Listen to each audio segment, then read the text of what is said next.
कितने शातिर तरीकों से सोनम वांगचुक को फंसाने की कोशिश की गई। 25 सितंबर को होम मिनिस्ट्री ने सोनम वांगचुक के organisation students education and cultural movement of Ladakh short form SCCMOL का FCRA लाइसेंस कैंसिल कर दिया। यह लाइसेंस विदेश से डोनेशन लेने के लिए जरूरी होता है। इसके लिए जो रीजन दिए गए उनमें से एक यह था कि सोनम वांगचुक ने 3.5 लाख रुपए कैश में FCRA अकाउंट में जमा किए। लेकिन यह कोई ब्लैक मनी या मनी लॉन्ड्रिंग का पैसा नहीं था। सरकार ने खुद माना कि यह पैसा FCRA के फंड से खरीदी गई एक बस को बेचकर आया था, जिसे गाइडलाइंस के अकॉर्डिंग FCRA अकाउंट में ही डिपॉजिट करा दिया गया था। सरकार को बस दिक्कत यह है कि सोनम वांगचुक ने ये पैसे कैश में दिए और इसके बारे में प्रॉपरली नहीं बताया। दूसरा कारण ये कहते हैं कि अकाउंट होता है, तो इसके रिस्पॉन्स में SCCMOL का कहना था कि ये पैसे गलती से FCRA अकाउंट में ट्रांसफर हुए थे। मतलब ये देखो कितनी छोटी छोटी चीजों को लेकर ये पिकआउट कर रहे हैं और ऐसे दिखा रहे हैं कि जैसे कितनी बड़ी गलती कर दी गई। एक और कारण यहां पर बताया जाता है होम मिनिस्ट्री के द्वारा कि इस ऑर्गेनाइजेशन को इंडिया की सॉवरेनिटी पर स्टडी करने के लिए विदेश से 4.93 लाख रुपीस की फंडिंग मिली थी। अब इस फंडिंग की डिटेल्स को जरा आप देखो यहां पर क्या लिखा है। ये फंडिंग एक स्वीडन बेस्ड NGO से आई है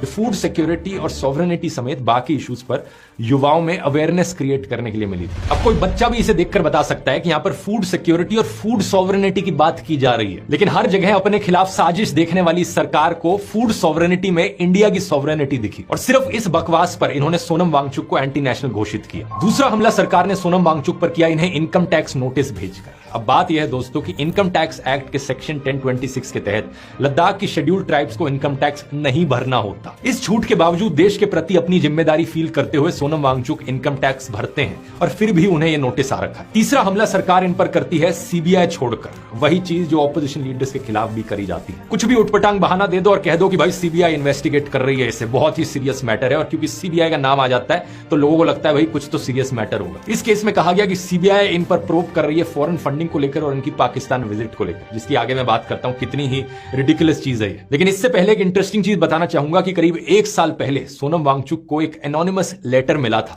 जिसमें एग्जैक्टली यही चीजें लिखी गई थी कि अगर सरकार की नहीं सुनी, अपने प्रोटेस्ट बंद नहीं किए तो इस तरीके से उन पर ये आरोप लगाए जाएंगे। इस लेटर में कहा गया था कि सरकारी एजेंसीज ने उनके इंस्टीट्यूशन की बैंक अकाउंट डिटेल्स ले ली है, जैसे कि अरविंद केजरीवाल के केस में हुआ था, और फिर CBI ने कोई भी फर्जी केस बनाकर जेल डाल दिया। The bank account details for your institute has been taken by the anti-money laundering department recently from the bank. The same has happened in Mr. Kejriwal's case. कहा जाए कि ये सरकार की गलती है? नहीं, ऐसा तो नहीं। हिंसा को तो हम कभी भी सही नहीं ठहरा सकते हैं। कानून को अपना रास्ता लेना चाहिए, कोर्स लॉ जो कहते हैं। तो जो गलत हैं उन्हें सज़ा होनी चाहिए, मगर साथ ही साथ मैं कहूँगा जो फोर्सेस हैं, सहानुभूति है उनके साथ भी कि पथराव हुआ, उन्हें भी लगा होगा, मगर उन्होंने जिस तरह से सर में लोगों के दिमाग निकाल दिए, छाती से गोली गई, फेफड़े फोड़ दिए, ये कैसी फौज है जो अपने ही नागरिकों को इस तरह से मारने के लिए। हाँ, साधारणतः ऐसे रायट्स में आप पैरों पे गोलियां मारते हैं, और जब कभी बिल्कुल खतरा बढ़ जाए, आपकी जान पे आ जाए, तो शूटिंग ऑर्डर्स लेते हैं, तब करते हैं आप। जब आपकी जान पे आए तो आप शूट करेंगे। यहाँ तो किसी भी सैनिक दस्ते का, अर्धसैनिक दस्ते का कोई हताहत नहीं हुए, और इस तरफ से 4 और शायद 2-3 और जाएं तो आप समझ सकते हैं कि इसमें गलत आउट ऑफ प्रोपोर्शन फोर्स का यूज किया गया। इतना भारी, जैसे दुश्मन को आप जंग में मार रहे हैं, ऐसे अपने नागरिकों को मारना एक अच्छी सरकार की निशानी नहीं है।